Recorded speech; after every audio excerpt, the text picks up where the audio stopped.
Peti po redu Omladinski volonterski kamp Mladi čuvari prirode u organizaciji Ekološkog centra Stanište održan je u periodu od 5. do 19. jula 2010. godine na Vršačkim planinama.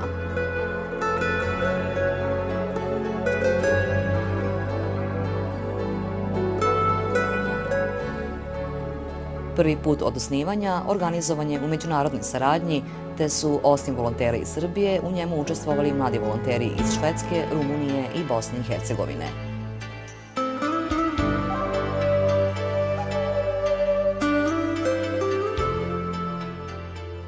Ideja kampa i ovoga, kao i svake godine, jeste uključenje mladih u realizaciju programa aktivne zaštite na Vršačkim planinama i pomoć staraocu Vršačkih planina, to jest javno preduzeće u Varošu, u realizaciji tih programa.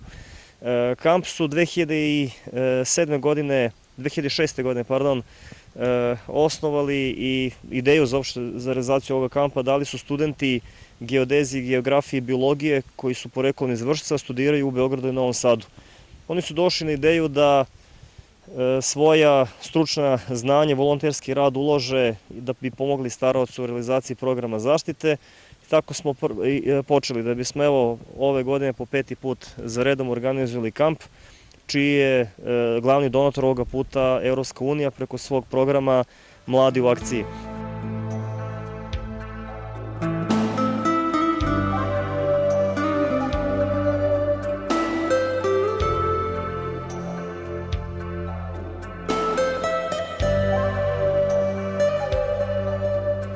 Značajan doprinos ovogodišnjem kampu Mladi čuvari prirode, koji se realizuje u sklopu programa Evropske unije Mladi u akciji, dale su i partnerske organizacije Sadnice mira iz Zavidovića u Bosni i Hercegovini, Volonterski centar iz Rešice u Rumuniji, individualna pomoć iz Lunda u Švedskoj, te Građevinski i Geografski fakultet iz Beograda.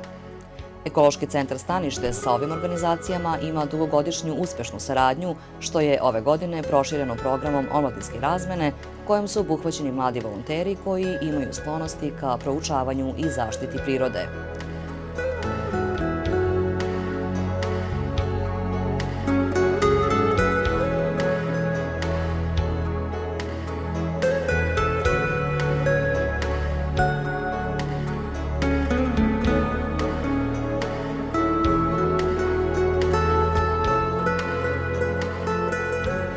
Putem Omladinske volonterske razmene ispunjen je i opšti cilj projekta Mladi čuvari prirode, a to je aktivno uključenje mladih u oblikovanje društvene svesti u pravcu opšteg prihvatanja evropskih vrednosti o značaju očuvanja vrednosti zaštićenih prirodnih dobara jugoistočne Evrope kao važnog segmenta održivog razvoja i politike zaštite životne sredine Evropske unije.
Pripremna poseta kao prva projektna aktivnost održana u maju ove godine bila je prilika da se lideri grupa upoznaju sa detaljima razmene, ciljevima, zadacima i aktivnostima, kao i planom i satnicom aktivnosti, uslovima smeštaja, terenom, infrastrukturom, komunikacijama itd.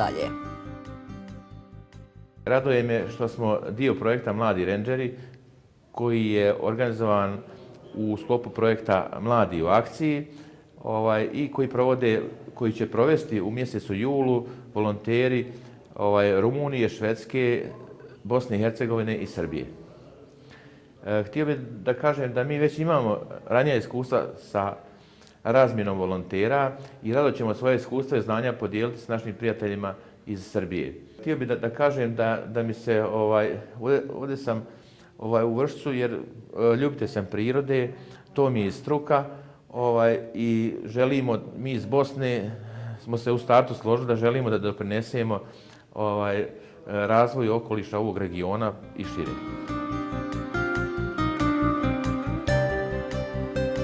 Ono u čemu su se složili predstavnici svih partnerskih organizacija je mogućnost da se upravo razmenom iskustava može mnogo naučiti.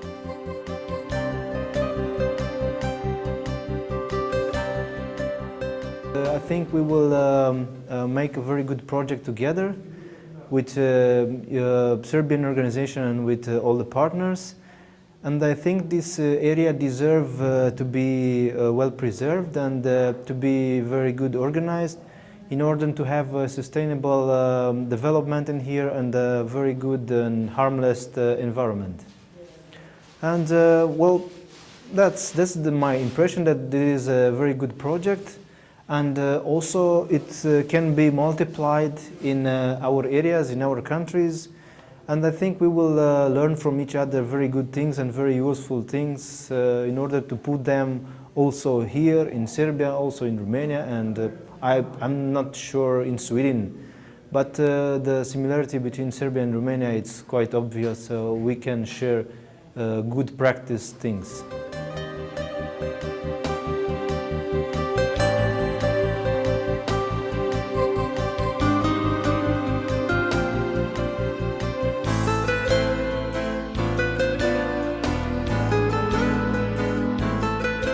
Tokom svog boravka na Vršačkim planinama, mladi volonteri su kroz konkretne aktivnosti na terenu aktivno učestvovali u realizaciji dela programa zaštite zaštićenog prirodnog dobra Vršačke planine.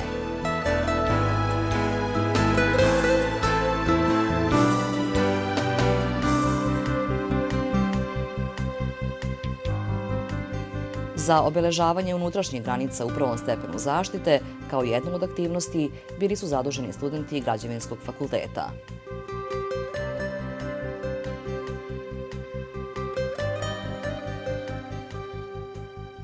Pa evo, mi smo po drugi put ovde, bili smo prošle godine i pošto je, da kažem, to tada bilo prvo iskustvo za mene i za moje studente i pokazalo se kao vrlo interesantno, tada smo započeli tu aktivnost obeležavanja granica koje su pod pojasovima zaštite, tako da je to samo nastavak tih aktivnosti i eto, zato smo mi ovde i sada je broj studenta nešto veći, ima nas ukupno 8 i nadam se da će nam i vreme ići malo na ruku i tako da ćemo završiti ovu našu aktivnost. Kao zakonska obaveza staraoca obeležavanje unutrašnjih granica zahteva angažovanje stručnih lica, ali je mogu obaviti i obučeni volonteri, što izuzetno pojeftinjuje realizaciju, a to je ono što je angažovanjem studenta ostvareno. Obeležavanje granica, naročito najvrednijih predela granica prvog stepena zaštite, je važna aktivnost koja odlično služi u edukativne svrhe i pomaže staraocu u nadzoru, jer tako građani i posetioci znaju gde koji režim zaštite važi.